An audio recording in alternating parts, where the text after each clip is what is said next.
El objetivo de hoy no es manejar la guía en sí, sino que analizar cómo podemos estratificar los pacientes hipertensos y riesgos agregados, cuáles podrían ser nuestras metas en el hipertenso aislado, en el hipertenso de la tercera edad, el hipertenso con daño a órgano blanco, como diabético, hipertenso nefrópata, etcétera. Y para eso se va a comentar los acuerdos y los desacuerdos de las guías europeas, recientemente revisadas hace un par de años, al igual que las guías americanas, el JNC8, y le pido por favor que suba al estrado el doctor Gerardo Muñoz Beltrán, que nos ayudará sobre este tema. Él es cardiólogo intervencionista, egresado del Centro Médico Nacional y viene de la otra frontera, desde Ciudad Juárez. Adelante, Leocadio.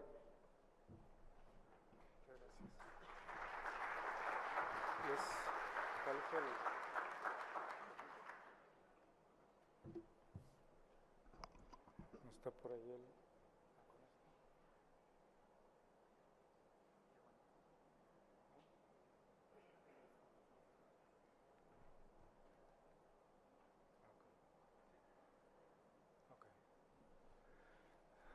Muchas gracias, Jorge. Muy buenas tardes. El objetivo de esta reunioncita, de esta pequeña plática, es más que nada analizar estas dos guías. La verdad es que en el mundo las dos guías más reconocidas son las guías europeas y las guías americanas.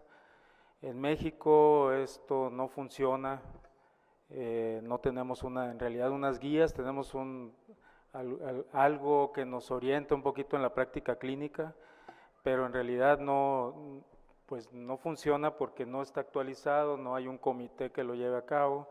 Por lo tanto, nosotros en lo general nos regimos por las guías americanas o guías europeas. Esto lógicamente desde el punto de vista legal no debería de ser, porque hay una norma oficial que se hizo creo que en el 2010, algo así, Peche. Va a salir otra, está por salir otra, que cuando salga espero que no sea obsoleta como esta que cuando salió, pero si sale, eso tenemos que estarlo actualizando y pues no manejar norma oficial, sino manejar guías como su nombre lo dice, ¿verdad? Estas guías fueron publicadas entonces, aquí están las referencias, está la guía europea en el 2013 y la guía americana recientemente, el año pasado, se publicó con una serie de, vean ustedes, mucha gente involucrada en ellas, mucha gente de muchos institutos de salud en los Estados Unidos, igual en Europa, ¿verdad?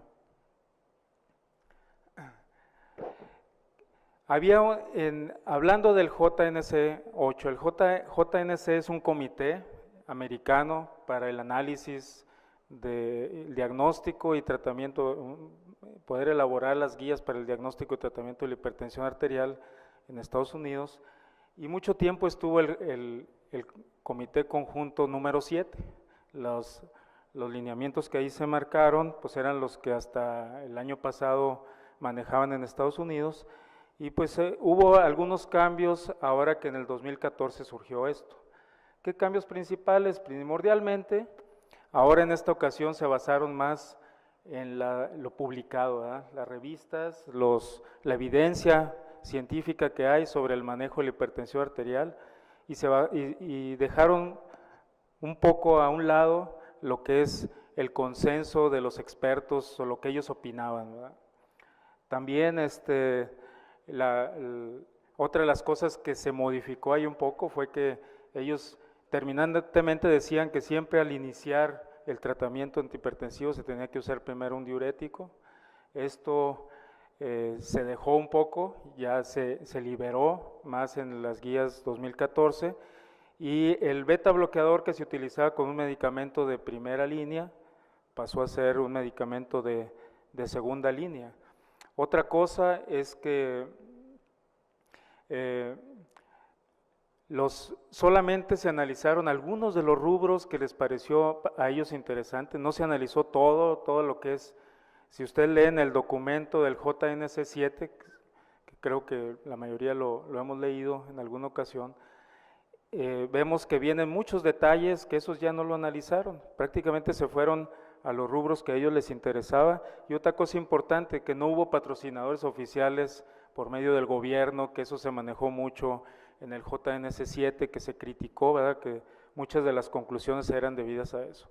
Por lo tanto, en cuanto a la definición de hipertensión arterial, de acuerdo a las guías americanas, pues vemos que esto no cambió, esto siguió igual que el JNS7, tomando en cuenta, de acuerdo a las cifras, que esta es la cifra normal, una prehipertensión, una hipertensión estadio 1 y una hipertensión estadio 2, con esas cifras tensionales en cada paciente.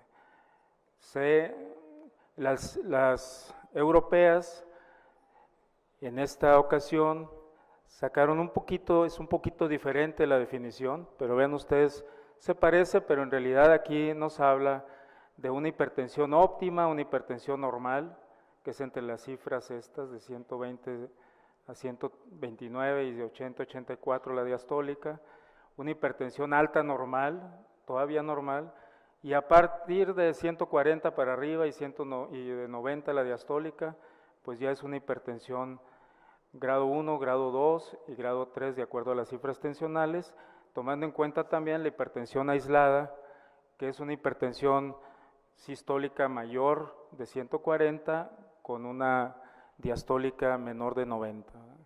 Estas definiciones son interesantes porque ellos están basados de acuerdo a los estudios, de cada uno de estas fases de la hipertensión arterial, de estos grados, tienen su razón de ser de acuerdo al riesgo que ya mencionaba ahorita el doctor Alejo.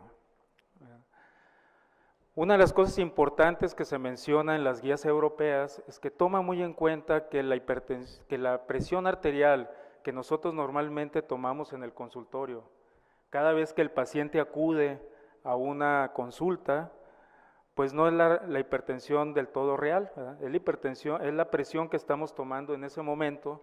Sin embargo, puede ser que la presión arterial sea muy diferente durante la noche, en la tarde, etcétera. Entonces, por lo tanto, ellos recomiendan mucho el monitoreo de la presión arterial, ya sea el monitoreo fuera de la oficina. El monitoreo fuera de la oficina, que puede ser el monitoreo ambulatorio de la presión arterial, lo que ustedes conocen como MAPA, donde el paciente se le pone un dispositivo, un aparato que graba la presión arterial, la está tomando durante 24 horas y después nos hace unas gráficas, o bien la hipertensión intradomiciliaria de la presión arterial. Es cuando el paciente tiene su propia maquinita, su propio baumanómetro, generalmente electrónicos, y de brazo, ¿verdad? De muñeca ya no se acepta, pero de brazo, y esa hipertensión y esas tomas se están haciendo repetidamente y se lleva un control de esa manera. Tal manera que, por ejemplo, si nosotros tomamos de 24 horas la presión arterial, pues vemos aquí cómo durante el día estas serían las cifras que deben de estar para poder decir que ese paciente es hipertenso. Si durante el sueño la presión arterial no debe estar más de 120/70, debe haber un descenso de la presión durante el sueño, un promedio que es ¿verdad?, de 130/80, está en su domicilio. Y es otro, vean ustedes, este es el ambulatorio, este es el que se toma en su casa, que ellos ponen estas cifras de 130/85, las cifras de ahí para abajo, las cifras normales cuando el paciente lo toma en su casa. Entonces está tomando ya en cuenta otros parámetros importantes que antes no se habían mencionado en ninguna otra. Otra de las situaciones es que cuando nosotros ponemos un dispositivo y que está tomando la presión durante 24 horas, durante el sueño nos da parámetros muy importantes. Durante el sueño la presión arterial debe de disminuir, ¿verdad?, y debe disminuir alrededor de un 10%,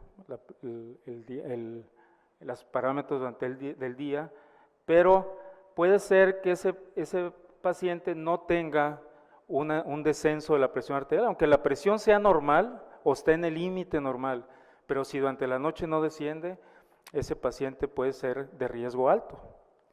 Si durante la noche la presión se eleva, pues es más riesgo, como mencionaba ahorita el doctor.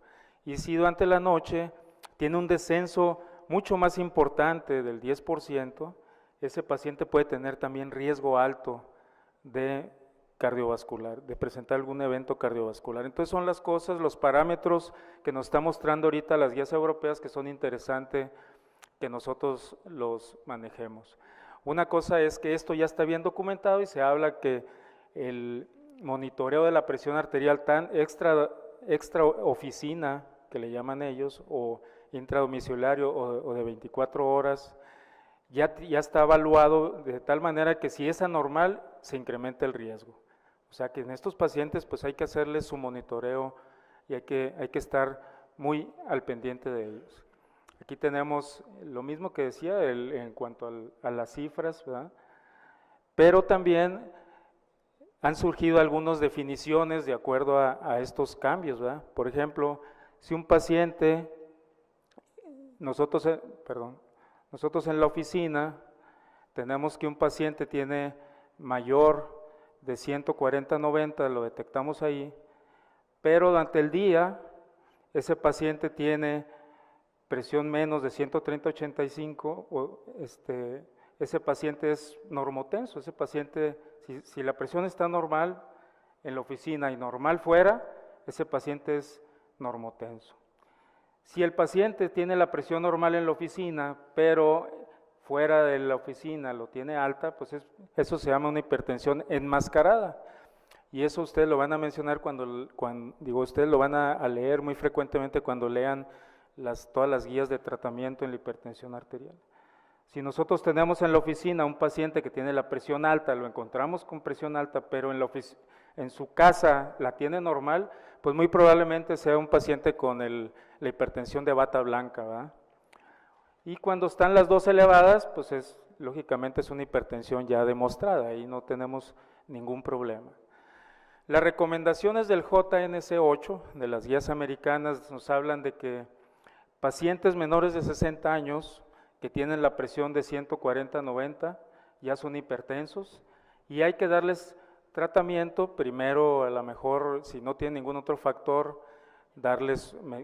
cambiarles sus hábitos o darles tratamiento si tienen un factor de riesgo, pero llevarlo siempre a cifras que anden menores a 140/90, 140 la sistólica, 90 la diastólica. Esto está bien demostrado y esto ya lo mencionó ahorita el doctor Alejo, cómo las guías europeas se basan más en el riesgo cardiovascular, que es muy importante porque está individualizando a cada paciente, y de acuerdo a esto pues se decide si el paciente tiene alto riesgo o tiene muy alto riesgo, cuándo dar tratamiento y cuándo no. De tal manera que estas guías nos hablan de que si el paciente tiene no tiene factores de riesgo y la presión está normal, pues generalmente no hacemos nada, pero cuando ya tenemos factores de riesgo, pues tenemos que estar al pendiente, no usamos drogas, pero sí tenemos que ayudarle a cambiar su estilo de vida, prevenir el riesgo cardiovascular en todos estos casos, pero si está la presión normal, no usamos droga, a pesar de que ya tenga enfermedad cardiovascular establecida, pero si la presión está normal, ellos no recomiendan utilizarla. Sin embargo, cuando ya la presión se eleva, pues en estos casos sí ya se recomienda en la mayoría de los pacientes iniciar ya un tratamiento para el control tanto de los factores de riesgo como de la hipertensión arterial. Lógicamente las cifras ya más elevadas, pues ahí ya no hay ninguna duda y todos estamos de acuerdo en que iniciemos el tratamiento antihipertensivo.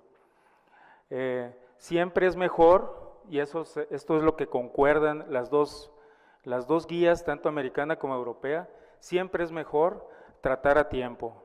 Si el paciente tiene una presión mayor de 120/80, pero no sobrepasa los 140/90, ese paciente es un paciente que debemos ya incidir en él sobre los cambios del estilo de vida, pero si el paciente tiene ya más de 140/80, vamos a decir, sobre todo si él es un paciente diabético, en estos casos hay que cambiar el estilo de vida y hay que valorar si ese paciente requiere o no requiere ya tratamiento antihipertensivo. Una de las cosas que no se ponen muy bien de acuerdo es en cuanto al tratamiento del adulto mayor. ¿Cómo está esto? Pues que primero en las guías europeas pues nos hablan de que el paciente adulto mayor pues tiene hipertensión si está las cifras arriba de 150 la sistólica y 190 la diastólica. Eso está muy bien definido. En general, en esos casos, cuando el paciente tiene más de 160 hay que iniciar tratamiento, pero una de las cosas importantes en estas guías es que la presión sistólica y la presión diastólica tiene que ser, la presión sistólica llegar a las metas de 150 y la diastólica en 90. Pero la edad, dice, ¿cuándo es el adulto mayor? ¿Cuándo es un paciente anciano? Pues hay quienes dicen, los ingleses dicen que es de 50 años, que yo estoy totalmente en contra de eso, pero son unos bebés todavía. Pero los europeos dicen que 80 años, está bien, ¿verdad? 80 años, de acuerdo a la expectativa de vida que ellos tienen, 80 años es lo que ellos marcan. El JNS8 nos habla de 60 años, y ya específicamente nos habla de 60 años en el hombre, 65 años en la mujer, tomando en cuenta el tema de este evento, ¿verdad? Cardiología en la mujer. Y arriba de 60 años, de la misma manera, ellos se ponen de acuerdo que en el adulto mayor ya no hay que bajarle la presión menos de 140, sino con llegar a la meta de 150 es suficiente, y la diastólica menos de 90. Pero hay pacientes que están físicamente muy bien, que ustedes le bajan la presión a 130, 80 y lo toleran muy bien. En esos casos ellos aceptan que la presión puede estar menor de 140, 90 sin ningún problema, siempre y cuando el paciente no tenga datos de bajo gasto. Ustedes saben que en el adulto mayor, si ustedes bajan la presión a 140, 90, puede ser que tenga los mismos síntomas como si estuviera haciendo hipotensión, ¿verdad? O bajo gasto cerebral, o bien podemos desarrollar alguna morbilidad como lo es la insuficiencia renal. En cuanto a la diabetes, ¿qué hay en cuanto a la diabetes? Anteriormente se decía que el diabético entre más bajo mejor. Esto ya los estudios nos han mostrado que no es verdad del todo esto. La diabetes, el paciente diabético, si lo llevamos a cifras muy bajas, podemos aumentar el riesgo en lugar de mejorarlo. Y entonces las guías europeas nos hablan de la misma manera que el paciente diabético que tiene más de 160 de sistólica, hay que darles ya tratamiento médico y llevarlos a unas cifras de 140-90. Y en esto coinciden la mayoría de estos estudios, ¿verdad? Pero en las guías europeas nos habla de que este paciente debe ir con una diastólica de 80 en lugar de 90. Entonces, en el paciente diabético, según las guías europeas, necesitamos una diastólica un poquito más baja, sobre todo para evitar riesgo cardiovascular. Y esto, de acuerdo a las recomendaciones, pues en las guías del JNS8 nos hablan de que el JNS8 nos dice que 140-90 es suficiente para disminuir riesgo. En las europeas nos hablan de 140-80. Y también había cierto problema ahí en cuanto a usar o no los diuréticos de primera instancia. Sabemos que el diurético se puede utilizar sin ningún problema siempre y cuando tengamos en cuenta que son medicamentos que pueden alterarnos el metabolismo de los pacientes en los que lo utilizamos, sobre todo si es diabético. El paciente con insuficiencia renal, también aquí están muy de acuerdo con las guías hechas por los nefrólogos, donde nos hablan de que si el paciente tiene menos de 30 miligramos en 24 horas de excreción de albúmina o de albuminuria, son pacientes que tenemos que llevar como meta a 140-90, y si el paciente tiene ya más de 30 miligramos en 24 horas, son 130-80, y esto coincide con las guías europeas de la misma manera. Las guías europeas nos hablan igual de 140-90, bueno, en este caso las guías europeas nos hablan de 140 y de 130, pero no nos hablan de la diastólica porque dicen ellos que no hay una evidencia clínica suficiente como para apoyar esa cifra. Sin embargo, están de acuerdo en usar 140-90 y 130-80. Este está en relación a lo mismo que decíamos, ¿verdad? Una cosa donde sí coinciden las dos es que siempre en estos pacientes que tienen insuficiencia renal y que sobre todo si son diabéticos hay que utilizar un ARA2, ¿verdad? Un bloqueador de los receptores de la angiotensina y de acuerdo a ese como primordial droga y de ahí irse combinando si es que se requiere. ¿Ya? El ARA2 y el IECA. Y finalmente esto se toma en cuenta para ver lo de la terapia combinada que van a seguir ahorita hablando de esto, ¿verdad? De cómo el diagrama de flujo nos guía para poder combinar en estos pacientes.